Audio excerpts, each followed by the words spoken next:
नमस्कार, मैं हूं स्मिता रुशाल और आपकी कमाई बढ़ाने वाला पर्सनल फाइनेंस का हमारा ये खास शो योर मनी लेकर हम फिर से हाजिर हैं। जिंदगी के हर कदम पर पैसों की जरूरत के लिए किस तरीके से प्लानिंग करें।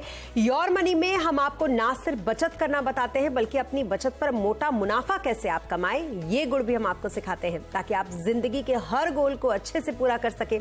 अगर आप भी योर मनी में सवाल पूछना चाहते हैं तो हमें ईमेल करें। हमारा ईमेल आईडी है yourmoney@nw18.com। आप हमें 7045220000 पर अपना सवाल व्हाट्सएप भी कर सकते हैं।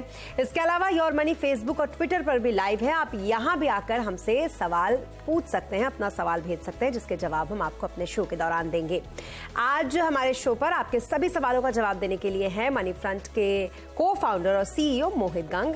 मोहित जी, बहुत शुक्रिया हमारे साथ शो में शामिल होने के लिए आपका। और हमेशा से हमारे शो में एक रिवाज रहा है कि हम पहले यानी कि कॉलर्स के कॉल लेने से पहले हम चाहते हैं कि कुछ जो डाउट्स होते हैं लोगों को उसको दूर कर सके, इसलिए हम छोटे छोटे टॉपिक्स उठाते हैं ताकि लोगों को बहुत बेहतर तरीके से समझ हो पर्सनल फाइनेंस की। तो आज हमारा जो टॉपिक है वो है बैलेंस पोर्टफोलियो अप्रोच। बहुत जरूरी है पोर्टफोलियो बनाने के लिए कि बैलेंस पोर्टफोलियो अप्रोच आपका होना चाहिए, लेकिन इसको समझे कैसे और ये होता क्या है, ये मुझे लगता है बेसिक्स कई लोगों को फिर भी क्लियर नहीं होते, इसलिए इसको समझेंगे हम मोहित जी से। मोहित जी, बताएं जरा बैलेंस पोर्टफोलियो अप्रोच, इसको समझेंगे कैसे हम? धन्यवाद स्मिता जी, बहुत बहुत शुक्रिया इस शो में बुलाने के लिए। तो देखिए, बैलेंस्ड पोर्टफोलियो अप्रोच को मैं दो नजरिए से देखता हूं। अगर आप इसे पूरे पोर्टफोलियो के लिहाज से देखते हैं तो आपके पास में सभी तरह की एसेट क्लासेस होनी चाहिए जो कि नॉन को रिलेटेड हो, ताकि आपके रिटर्न्स अच्छे से डाइवर्सिफाई हो चुके। बट मुझे लगता है यहाँ पर हम बात करते हैं थोड़ी इसे शॉर्ट करके कि बैलेंस्ड एक्विटी पोर्टफोलियो क्या होना चाहिए। तो मेरे हिसाब से वो बैलेंस्ड एक्विटी पोर्टफोलियो वो होता है जहां पर कि आप सभी तरह के मार्केट कैपिटलाइजेशन को अपने पोर्टफोलियो में शामिल कर सके। हर तरह की इन्वेस्टिंग प्रणाली को, यानी स्टाइल को, चाहे वो वैल्यू स्टाइल हो, ग्रोथ स्टाइल हो, उसको अपने पोर्टफोलियो में शामिल कर सके। और जो अच्छे इन्वेस्टिंग फंड मैनेजर्स हैं या जो फंड हाउसेस हैं, उनका भी एक अच्छा मिश्रण आप अपने पोर्टफोलियो में बना सके।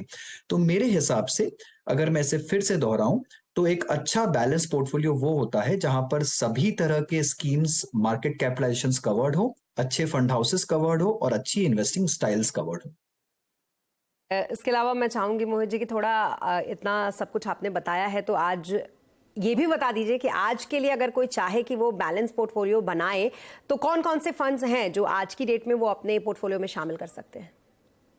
जी, तो देखिए स्मिता जी, आप अगर एक अच्छा इक्विटी बैलेंस पोर्टफोलियो बनाना चाहते हैं तो सबसे पहले आपके पोर्टफोलियो में जो ओपनिंग बैट्समैन होता है, यानी एक लार्ज कैप फंड का होना बहुत ही आवश्यक है। उसके बिना कोई भी पोर्टफोलियो कंप्लीट नहीं हो सकता। तो वहां पर लार्ज कैप के लिहाज से मुझे एक्टिव फंड थोड़े कम पसंद है। मैं चाहूंगा कि एक पैसिव लार्ज कैप को इंक्लूड किया जाए वहां पर। और बंधन निफ्टी 50 इंडेक्स फंड मुझे काफी अच्छा लगता है क्योंकि उसका एक्सपेंस रेशियो कम है, ट्रैकिंग एरर कम है और फंड का परफॉर्मेंस और एयूएम भी काफी अच्छा है। तो ये हो गया आपका लार्ज कैप एलोकेशन। वहीं पर मिडिल ऑर्डर के लिए हमें चाहिए एक अच्छा मल्टी कैप या फ्लेक्सी कैप फंड। तो यहाँ पर कोटक मल्टी कैप फंड को हम इंक्लूड कर सकते हैं। फंड का ट्रैक रिकॉर्ड बहुत पुराना नहीं है क्योंकि ये 1.5 साल पुराना ही फंड है, पर मुझे लगता है मल्टी कैप जो कैटेगरी है जिसमें कि 25% लार्ज, 25% मिड और 25% स्मॉल कैप होता ही होता है अनिवार्य रूप से, ये कैटेगरी सभी निवेशकों को अपने पोर्टफोलियो में जरूर शामिल करनी चाहिए।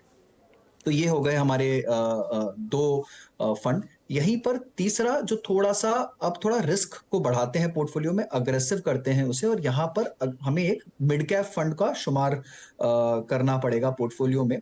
तो वहाँ काफी सारी निवेशकों के लिए चॉइसेस है। यहाँ एक्टिव और पैसिव दोनों ही अच्छी स्ट्रेटेजीज हैं। अगर एक्टिव की तरफ में जाऊं तो एक्टिव मिड कैप में मुझे Pru ICICI mid cap, DSP mid cap, ये फंड काफी अच्छे लगते हैं। उनको आप पोर्टफोलियो में शामिल कर सकते हैं। और सबसे आखिरी में एक अच्छा स्मॉल कैप फंड। अच्छा स्मॉल कैप फंड एक पिंच हिटर के जैसे होता है, अग्रेसिव जिसे बोलते हैं पोर्टफोलियो में, और ये एक लंबी अवधि के लिए बहुत अच्छा रिटर्न दे सकता है। तो यहाँ पर आप टाटा स्मॉल कैप या Pru ICICI small cap fund को अपने पोर्टफोलियो में शामिल कर सकते हैं। तो ये एक अच्छा मिक्स आपको सारे मार्केट कैपिटलाइजेशन का एक अच्छा मिश्रण दे देता है पूरे पोर्टफोलियो में। जी, तो ये है बैलेंस पोर्टफोलियो की सलाह आप सभी लोगों के लिए, खास करके उन नए लोगों के लिए जो अब पोर्टफोलियो बनाने का सोच रहे होंगे, उनके लिए ये बेहद महत्वपूर्ण रहेगा और बहुत मददगार भी साबित होगा जिस तरीके से मोहित जी ने बैलेंस पोर्टफोलियो को लेकर सलाह दी है। चलिए।